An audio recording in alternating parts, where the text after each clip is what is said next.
जनता party ने कल देर शाम जो है बिहार में एक बड़ा बदलाव किया है। दरअसल सम्राट चौधरी जो है भारतीय जनता पार्टी के अध्यक्ष थे, उन्हें हटाया गया है और उनके जगह पर डॉक्टर दिलीप जायसवाल को भारतीय जनता पार्टी का नया अध्यक्ष बनाया गया है।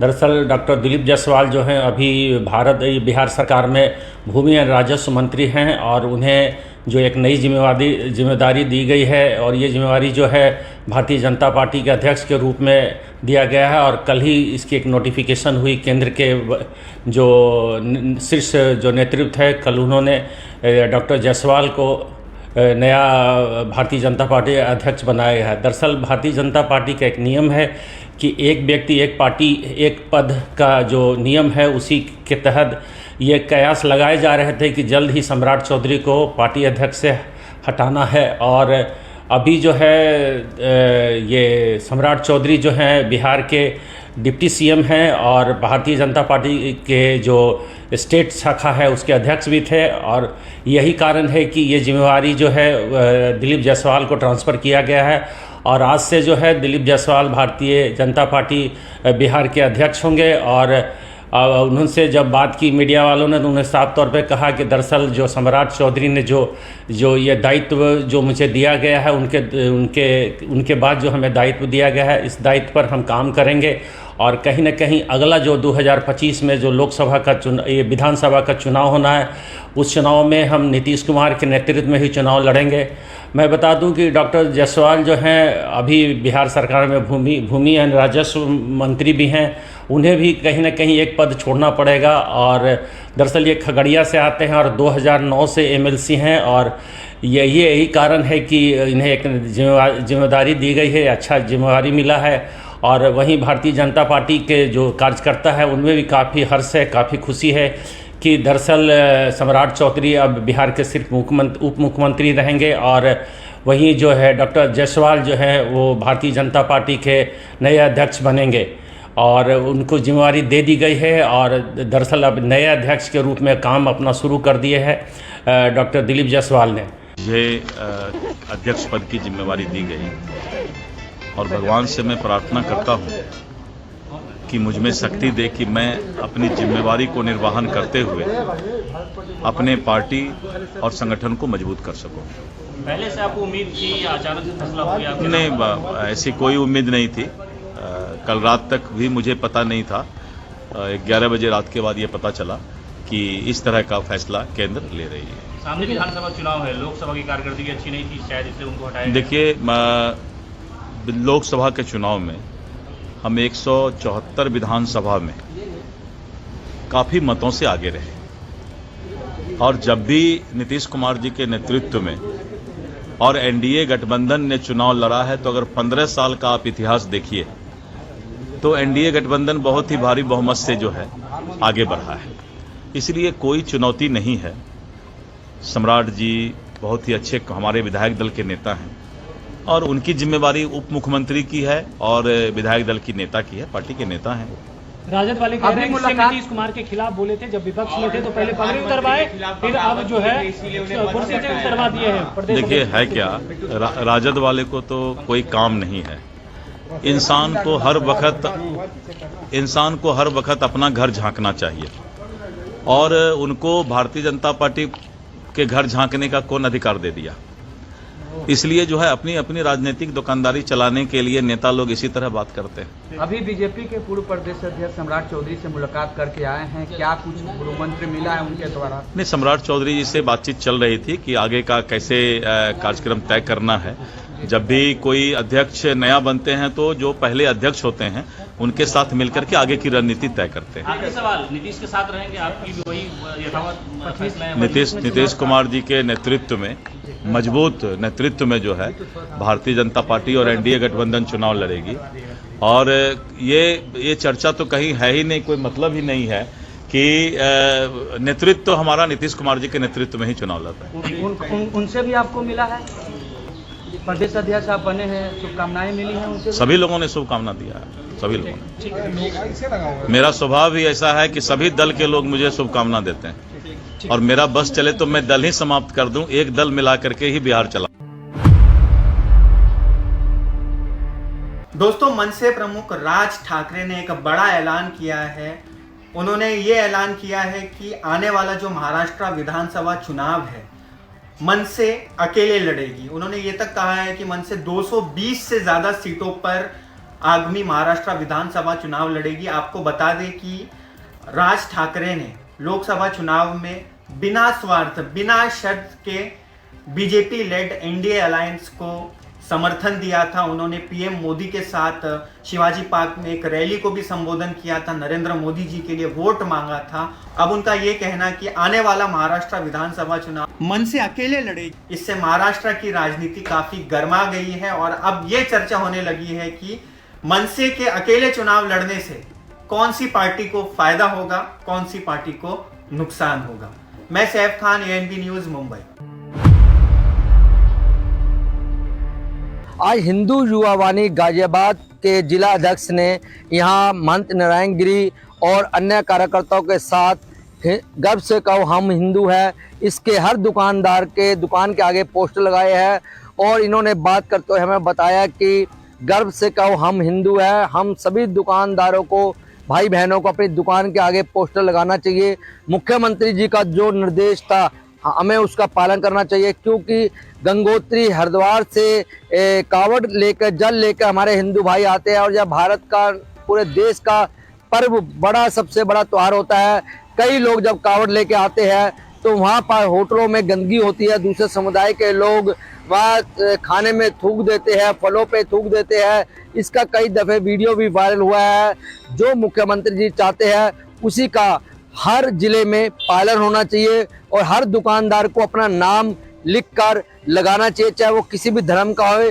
जिसका जहाँ पे मन करे वहाँ से वो खाना खा सकता है। हम हिंदू है, गर्व से कहते हैं हम हिंदू है। इसके आज हमने गाजियाबाद में जगह जगह हर दुकानदार पे पोस्टर लगाया, किसी को भी आपत्ति नहीं हुई। आपको बताते चले कि अभी इस आदेश को निरस्त कर दिया कुछ जिलों के लिए, लेकिन यहाँ के कार्यकर्ताओं का कहना है कि कुछ हिंदू ही जयचंद है। जिस तरह जब भारत देश गुलाम हुआ था, अंग्रेजों ने हमारे देश पर राज किया था, उसी प्रकार यहाँ पर कुछ हिंदू लोग जो जयचंद के रूप में काम कर रहे हैं, उन्होंने उन मुख्यमंत्री जी का फैसला कोर्ट से निरस्त कराया है। लेकिन कुछ जिलों में किया गया है। हम गाजियाबाद में रहते हैं और गाजियाबाद, हापुड़, नेवड़ा, हम हर जिले में हर दुकानदार के बाहर पोस्टर लगाएंगे, गर्व से कहो हम हिंदू है। आज हिंदू युवा वाणी के लोगों ने आपकी दुकान के बाहर पोस्टर लगाया, गर्व से कहो हिंदू है। आप क्या कहना चाहोगे? ये बहुत अच्छे है, हमें सौभाग्य की बात है कि हम हिंदू धर्म का प्रचार कर रहे हैं और हमें खुशी है इस बात की कि हिंदू एक साफ शुद्ध और अच्छे सभ्यता के लिए प्रयोग कर रहा। जो मुस्लिम लोग होते हैं वो गलत चीज़, गंदगी फैलाते हैं और गंदा खाना खिलाते हैं। हिंदुओं, ये कावड़ यात्रा चल रही है, हिंदुओं का पावन त्यौहार है ये, जिसके चलते मुस्लिम लोग जो होते हैं वो गंदगी करते हैं। हमारी किराने की दुकान है, हमने भी लगाया है हिंदू वाइन, गर्व से कहो हम हिंदू हैं। कोई आपत्ति नहीं है हमें। मुख्यमंत्री जी ने जो निर्देश दिया उसका खुश हुआ? हाँ, सपोर्ट है हमारी पूरी। देखिए, विश्व की सबसे बड़ी धार्मिक यात्रा कांवड़ यात्रा में हर साल आप देखते हैं कि कहीं दुकानों पर कांवड़ियों का विवाद होता था कि शुद्ध खाना भोजन ना मिलने के लिए, कहीं विवाद होता था कि फलों पर थूकने के विषय पर विवाद होता था, कहीं विवाद होता था कि होटलों द्वारा, असामाजिक तत्वों द्वारा कांवड़ियों के साथ में जो बदसलूकी की जाती थी, बड़ा विवाद बनकर जिले के अंदर हर जगह उत्पन्न होता था। इसको खत्म करने के लिए, शांतिपूर्वक कांवड़ यात्रा को संपन्न कराने के लिए प्रदेश के मुख्यमंत्री माननीय योगी आदित्यनाथ जी महाराज द्वारा फूड सेफ्टी अधिनियम के तहत एक आदेश जारी किया गया, जिसमें सभी दुकानदारों को अपनी पहचान सार्वजनिक करने के लिए कहा गया, अपनी दुकान पर एक नेम प्लेट लगाने के लिए कहा गया, जिस पर जो देश के गद्दार हैं, जयचंद हैं, उनको कीड़ा काट गया। इतने में ही उन्होंने पूरे देश में बवाल कर दिया और लोगों को भ्रमित करके, जबकि सुप्रीम कोर्ट तक को भ्रमित करके जो नेम प्लेट का कानून था उस पर अस्थायी रोक लगवाने का काम किया। इस विषय पर लोगों को, कांवड़ी जो भोले कांवड़ लेने गए हैं, उनके मन में भ्रम की स्थिति उत्पन्न है। इसी भ्रम को खत्म करने के लिए हिंदू या वाहिनी सभी हिंदू भाइयों की दुकानों पर एक नेम प्लेट लगाने जा रही है, जिससे कांवड़ियों को विश्वास हो कि मैं यहाँ भोजन करूँगा तो मेरी आस्था के साथ खिलवाड़ नहीं होगा, मुझे शुद्ध भोजन मिलेगा, मेरी यहाँ ठहरने की व्यवस्था अच्छी हो जाएगी। इसीलिए सभी एक पहचान दिलाने के लिए, एक भोलों को एक विश्वास दिलाने के लिए कि मैं यहाँ रहूँगा तो मेरे धर्म के साथ, आस्था के साथ कोई खिलवाड़ नहीं होगा। इसलिए सभी दुकानदारों पर, जो हमारे हिंदू भाइयों की दुकान है, उन एक पहचान करने के लिए गर्व से कहो हम हिंदू हैं। देखिए, हमारा हिंदू पूरा युवा वाहिनी जो है दुधेश्वरनाथ मंदिर में जो शहीद हुए हैं 527 शहीद करीब जो है कारगिल में, तो आज वो 25वीं वर्षगांठ भी है उनकी, उसके अवसर पर उनको श्रद्धांजलि देने के लिए उपस्थित हुए। और विशेष करके जो हमारा योगी जी ने जो है बोला है कि भाई जो भी हमारा जो ये नाम लिखने की बात है सुप्रीम कोर्ट वगैरह, तो उनका भी सम्मान होना चाहिए। परंतु हमने निश्चित किया है कि जो वारा भगवान की मूर्ति है वो सभी जगह फोटो जो है वारा भगवान का वारा के रूप में जो है उनका तस्वीर लगना चाहिए। और साथ साथ में ये जो आप देखो बोर्ड देख रहे हैं, भाई अपना सब नाम, जो भी हिंदू लोग हैं वो अपना नाम और अपना पता लिखेंगे इसके ऊपर में। और ये जो है हम लोगों ने सब दुकानों पर जो भी आपका हरिद्वार से लेकर जो हमारे गाजियाबाद का बॉर्डर तक है, वहाँ पर सब जगह हमारे हिंदू युवा वाहिनी जो आइस त्यागी जी जो अध्यक्ष है इसके हिंदू युवा वाहिनी पश्चिम उत्तर प्रदेश के, तो ये जो है इनके नेतृत्व में सभी जगह पर दुकानों पर ये बोर्ड लगाने के लिए सब लोग यहाँ पर जो है यहाँ से दुधेश्वर का पूजन करके ये जो है वहाँ यहाँ से जो है प्रारंभ करेंगे। गाजियाबाद से कैमरा पर्सन गुरमीत के संग मैं परवीन अरोड़ा, ANB न्यूज गाजियाबाद। छत्तीसगढ़ के जांजगीर चांपा जिले के हम धार्मिक नगरी सिवरी नारायण पहुँचे हैं। यहाँ महानदी बह रही देख रहे, लगातार इसका जल स्तर बढ़ते जा रहा है और मुश्किल से पुल से 5-6 फीट नीचे चल रहा है। और लोगों से हमने खास बातचीत की, उनका कहना है कि जल स्तर अभी लगातार बढ़ रहा है और प्रशासन से की ओर से भी जो महानदी किनारे जो ग्रामीण है गांव बसे हैं उनको सचेत कर दिया गया है ताकि किसी भी अप्रिय घटना ना हो। और साथ में हमारे कुछ मौजूद हैं आदमी, उनसे पूछते हैं। क्या नाम है आपका? मेरा नाम अटल कुमार कश्यप है। हाँ, तो अभी लगातार जो कितना जल स्तर बढ़ रहा है नदी का? लगभग कल शाम से यहाँ लगातार बढ़ रहे हैं और देखा जा रहा है कि अभी स्थिति जो है बढ़ती ही है। और तो यहाँ पुल के पास में प्रशासन के लोग मौजूद हैं, कौन कौन है यहाँ अधिकारी, कुछ दिख रहा है? यहाँ से जो है प्रशासन की टीम जो है, पुलिस यहाँ पर व्यवस्था दी गई है। यहाँ लोगों को दूर से देखने के लिए यहाँ व्यवस्था कराई गई है। हाँ जी, हाँ, तो यहाँ देख सकते हैं कि नदी का जल स्तर लगातार बढ़ रहा है और प्रशासन भी सचेत है और बारिश थमने का नाम नहीं ले रहा है। लगातार 5-6 दिनों से पूरे प्रदेश में झमाझम बारिश हो रही है, इसी की वजह से बारिश हो रही है और नदी का जल स्तर भी बढ़ रहा है।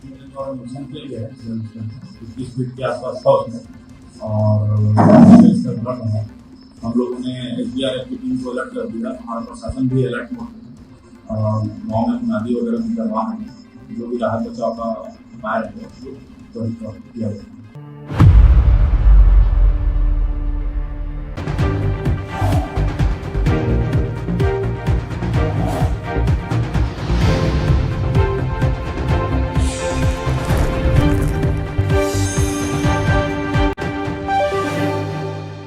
माता भूमि पुत्रो अहम पृथिव्यः, अर्थात ये भूमि हमारी माता है और हम सब इसके पुत्र हैं। इसी भाव का अनुकरणीय उदाहरण है एक पेड़ माँ के नाम अभियान। यशस्वी प्रधानमंत्री श्री नरेंद्र मोदी जी की प्रेरणा से उत्तर प्रदेश में वृक्षारोपण जन अभियान ने ले लिया है जन आंदोलन का स्वरूप। विगत 7 वर्षों में समय समय पर संपन्न हुए वृक्षारोपण से हुआ है 168 करोड़ से अधिक पौधरोपण। इससे बढ़ा है उत्तर प्रदेश के वनावरण का दायरा। माननीय मुख्यमंत्री योगी आदित्यनाथ के परिवर्तनकारी नेतृत्व में पर्यावरण संरक्षण को मिली है नई दिशा। एक्सप्रेसवे, हाईवे के किनारे सर्विस लेन के साथ ही हरित पट्टी में लगाए गए हैं छायादार, फलदार, औषधीय एवं पर्यावरणीय महत्व वाले पौधे। आइए स्वच्छ एवं स्वस्थ पर्यावरण के लिए वृक्षारोपण जन अभियान 2024 में प्रतिभाग लेकर अपनी माँ के नाम जरूर लगाएं एक पेड़। हम सब मिलकर करें ये काम, एक पेड़ लगाएं माँ के नाम।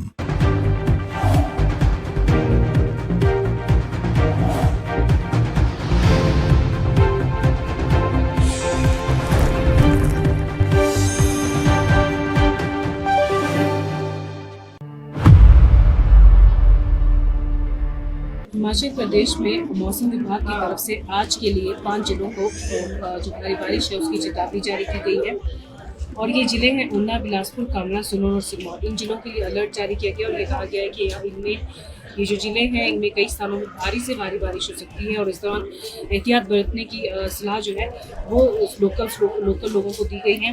और ये भी कहा गया है कि कई स्थानों पे जो जिले हैं इनमें आसमान में बादल छाए रहेंगे और कई स्थानों पर हल्की बूंदाबांदी हो सकती है। आपको बताएं कि हिमाचल में जब से मानसून ने एंट्री ली है तब से मानसून थोड़ा सुस्त रफ्तार से यहाँ पे चल रहा है और इसके कारण जो है फसलें यहाँ पे प्रभावित होने लगी है। सेब की फसल और जो अन्य नकदी फसलें हैं उन पर यहाँ पे मानसून का ना बरसना वो कहीं ना कहीं फसलों को प्रभावित कर रहा है और ऐसे में किसान भी सरकार की तरफ मुआवजे की आस लगा कर बैठे हैं। आपको बताएं कि अगर हम अभी की बात करें तो 47 सड़कें वाहनों के लिए भी फिलहाल बंद हैं और पूरे जो मानसून सीजन है अभी तक का जो मानसून सेशन रहा है 390 करोड़ की जो संपत्ति थी वो नष्ट होने की का जो आंकलन है वो अभी किया गया है और अकेले लोक निर्माण विभाग को सबसे अधिक 157 करोड़ का नुकसान हुआ है और इस जो मानसून है इसमें 14 मकान जो है पूरी तरह क्षतिग्रस्त हुए जबकि 73 मकानों का आंशिक रूप से नुकसान पहुंचा है। मौसम विभाग की माने तो आज के मुकाबले कल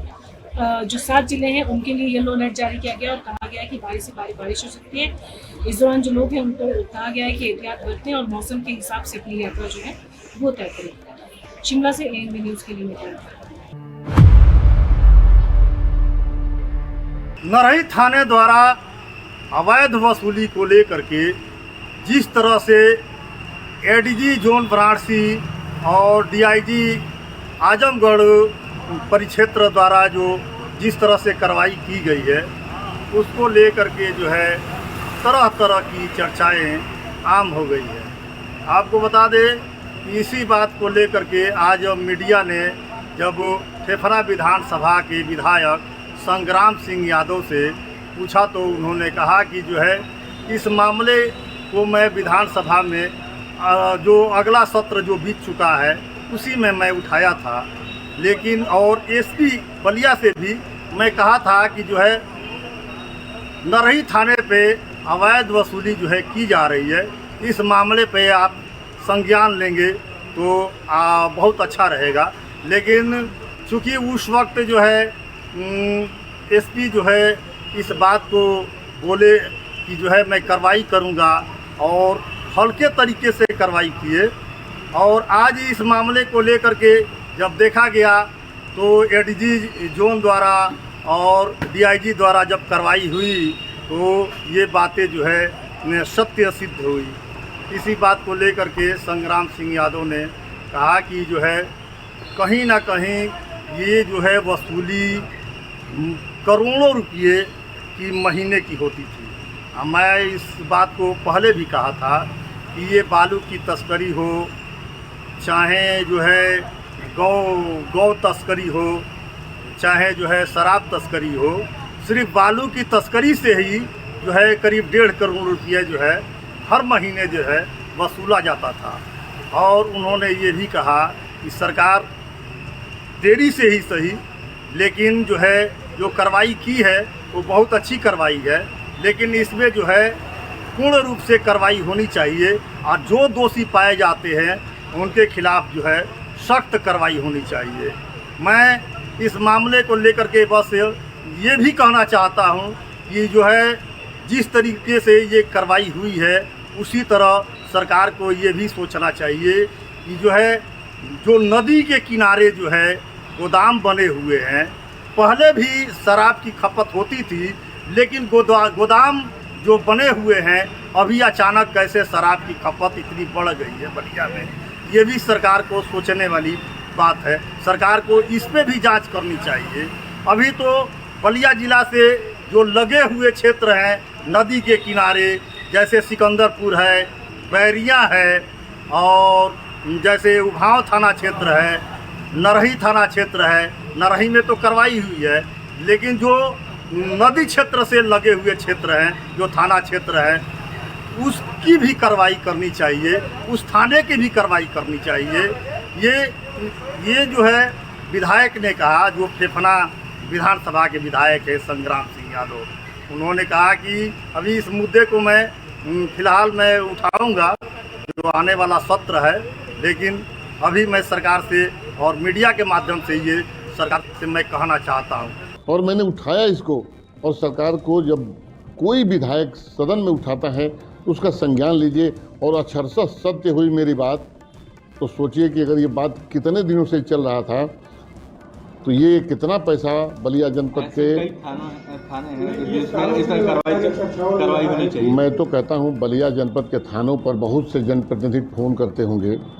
मेरे संज्ञान में स्वयं कितने मामले हैं कि गरीब आदमी जाता है, जो दोषी होता है उसको थाने पर पता चलता है कि थाने पर पहले से बैठा हुआ है दोषी आदमी, और निर्दोष को थाने में बंद कर दिया जाता है और पैसा लेकर के दोषी को वहाँ से छोड़ दिया जाता है। ये घटनाएं आपके सामने भी आती हैं, हमारे प्रेस के लोग भी बात उठाते हैं, कोई सुनने वाला नहीं है। अगर ये सरकार सुनती तो मेरी बात छोड़ दीजिए, मैं विपक्ष का विधायक था, इनके पार्टी के पूर्व मंत्री मोती सिंह ने कार्यकर्ताओं के बीच में कहा 42 सालों के राजनीतिक जीवन में मैंने थाने और तहसीलों का इतना भ्रष्टाचार नहीं देखा। अभी एक हमारे साथी जो हमारी तेरही कर रहे थे वो गए, वो कह रहे थे अभी तो ये एक हफ्ता हुआ होगा, उनका बयान था, उनका भाषण बाहर आया तो उन्होंने कहा कि थाने और तहसील पर कोई सुनने वाला नहीं है भारतीय जनता पार्टी के पदाधिकारियों का, भारतीय जनता पार्टी के नेताओं का, और बिना पैसा लिए कोई काम नहीं हो रहा है। साथियों, जब सत्ता पक्ष के लोग कह रहे हैं, मैंने कहा जो तेरही कर रहे थे, जो साइकिल का ताला बंद करा रहे थे, उन्होंने बयान दिया था, भाषण दिया था, उनका भाषण मैंने सुना है, कोई सुनवाई नहीं हो रही है, सत्ता पक्ष की सुनवाई नहीं हो रही है। तो सोचिए हम लोग विपक्ष में बैठ करके अपनी बात रख सकते हैं, और सरकार को संज्ञान में लेना चाहिए। विपक्ष ईमानदारी से अपनी भूमिका समाजवादी पार्टी निभा रही है। हमारी बातों को अगर संज्ञान में लिया गया होता तो 6 महीने पहले ये सब बंद हो गया होता। जितने थाने आप जानते हैं, हम भी जानते हैं कितने थाने बॉर्डर के हैं, जितने थाने बॉर्डर पर हैं सभी थानों पर से अब भी शराब की तस्करी की जा रही है। मैं जिम्मेदारी से बात कह रहा हूँ। ANB news, JP Tiwari, Ballia. Bhadohi में राजस्व विभाग के द्वारा की गई बड़ी कार्यवाही। पिपरिस ग्राम सभा में लगभग 20 बीघे जमीन को खाली कराया गया। हालांकि उच्च अधिकारियों के आदेश पर यह कार्यवाही हुई है और यहाँ बृहद गौशाला का निर्माण हुआ है। यहाँ 2 गौशाला हैं, जिसको ध्यान में रखते हुए पशुओं के लिए हरे चारे की व्यवस्था करने के लिए यहाँ जब जमीन की छानबीन की गई तो लगभग 20 बीघे जो जमीन थी वह जमीन ग्राम समाज की थी और ग्राम सभा के लोगों के द्वारा कब्जा किया गया था। उसमें तरह तरह की फसल बोई गई थी, मकान भी बनाए गए थे, जिसको लेकर के जब मामला संज्ञान में प्रशासन ने लिया तो वहां अतिक्रमण मुक्त करने की कार्यवाही शुरू हुई। अतिक्रमण मुक्त के दौरान 20 बीघे जमीन को अतिक्रमण मुक्त कराया गया है और इसे जो ग्राम पंचायत है, ग्राम पंचायत के खंड विकास अधिकारी भदोही ने बाकायदे इस जमीन पर जुताई करा करके पशुओं के लिए, जो बृहद गौशाला में पशु लाए जाते हैं, उनके लिए हरे चारे की व्यवस्था की है।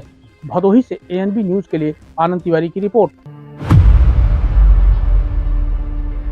हल्द्वानी के बहुत चर्चित बनवलपुरा अतिक्रमण मामले को लेकर के सुप्रीम कोर्ट में 2 दिन पहले सुनवाई हुई और इस सुनवाई के बाद से बनवलपुरा में जो अतिक्रमण हटाने को लेकर के लंबे समय से सुप्रीम कोर्ट में जो सुनवाई चल रही है उसमें लगातार अब सुप्रीम कोर्ट ने ये फैसला सुनाया है केंद्र सरकार को, राज्य सरकार को और रेलवे को कि यहाँ पर जो 50,000 जो लोग हैं बनवलपुरा के अंदर रहने वाले, उनको यहाँ पर पुनर्विस्थापित करने के लिए और करीब 5,000 परिवार जो ऐसे हैं जो अतिक्रमण की जद में अगर आते हैं तो उनको पुनर्विस्थापित करने के लिए क्या यहाँ पर योजना है राज्य सरकार की और रेलवे की, उसको लेकर के यहाँ पर फैसला दिया है। और 11 सितंबर को अगली सुनवाई है जिसमें राज्य सरकार और रेलवे को ये तथ्य रखने होंगे कि अगर बनवलपुरा से अतिक्रमण हटाया जाता है, 50,000 लोगों को यहाँ से हटाया जाता है, तो उनके रहने की पुनर्निवास की व्यवस्था राज्य सरकार और रेलवे कहाँ करने जा रहा है, इसको लेकर के जवाब दाखिल यहाँ पर रेलवे को करना है और राज्य सरकार को करना है और उसके बाद पुनर्विस्थापन को लेकर के यहाँ पर प्रक्रिया शुरू हो सकती है। लेकिन फिलहाल की अगर बात की जाए तो सुप्रीम कोर्ट के फैसले के आने के बाद से लगातार अब बनवलपुरा के क्षेत्र के जो 50,000 लोग हैं वो इस फैसले के बाद से सीधे तरीके से यहाँ पर देखा जा रहा है कि लगातार अब कहीं ना कहीं चिंता में नजर आ रहे हैं, क्योंकि राज्य सरकार का जो फैसला है अगर यहाँ पर पुनर्विस्थापन की अगर वो कार्रवाई करती है तो लोगों को अपने घरों से बेघर होना पड़ेगा और इसको लेकर के लगातार यहाँ पर जो अब जो राजनीतिक सियासी यहाँ पर पारा है वो भी लगातार बढ़ रहा है। मैं अभी हल्द्वानी के रेलवे स्टेशन मौजूद हूँ। आप देख सकते हैं इस दीवार के पीछे से जो ये पूरा एरिया है करीब 30 एकड़ का एरिया है बनवलपुरा क्षेत्र का और बनवलपुरा क्षेत्र में यहाँ पर करीब लंबे समय से अतिक्रमण को हटाने को लेकर के कार्रवाई यहाँ पर की जा रही थी और सुप्रीम कोर्ट में ये मामला लगातार चल रहा था। उसके बाद से अब यहाँ पर करीब 50,000 लोग ऐसे हैं जो इस फैसले से सीधे सीधे प्रभावित होंगे और ये पूरे एरिया में करीब 30 एकड़ ज़मीन में करीब 5,000 परिवार जिसमें करीब 50,000 लोग हैं वो सीधे प्रभावित होंगे। और बनोपुरा क्षेत्र की अगर बात की जाए तो लंबे समय से यहाँ जो लोग रह रहे हैं वो रेलवे की ज़मीन में रह रहे हैं। और यहाँ पर जब सुप्रीम कोर्ट में इसका फैसला सुनाया गया तारीख पे तो सुप्रीम कोर्ट ने साफ तौर से कहना था कि कोर्ट इतनी निर्णय नहीं हो सकती है। अगर वहाँ से करीब 50,000 लोगों को हटाने की कार्रवाई यहाँ पर केंद्र सरकार कर रहा है, राज्य सरकार कर रही है और रेलवे अगर कर रही है तो उनके पुनर्विस्थापन को लेकर के भी क्या योजना है उनके पास, उसको कहीं ना कहीं लेकर के यहाँ पर अगली तारीख की जो यहाँ पर डेट है वो 11 सितंबर को है। 11 सितंबर को केंद्र सरकार के साथ साथ राज्य सरकार और यहाँ पर रेलवे को ये बातें रखनी होंगी कि अगर पुनर्विस्थापित होगा तो कहाँ पर किया जाएगा, उसको लेकर के अब जो यहाँ पर तमाम बातें वो सामने आ रही हैं। Amit Chaudhary, ANB news, Haldwani. हरदोई के राधानगर के रहने वाले कमल प्रताप सिंह से साइबर ठगों ने 75,000 रुपए की ठगी कर ली। और यह ठगी इस प्रकार से करी कि फोन पर व्हाट्सएप कॉल आया और बताया कि मैं क्राइम ब्रांच से बोल रहा हूं, आपके बेटे ने 3 साथियों के साथ मिलकर रेप किया है, अगर अपने बेटे को बचाना है तो पैसे की व्यवस्था करो। और इस प्रकार से 75,000 रुपए की ठगी कर ली। फिलहाल जब पीड़ित को पूरे मामले की जानकारी हुई कि वो ठगी का शिकार हो गया है तो साइबर थाने में पूरे मामले की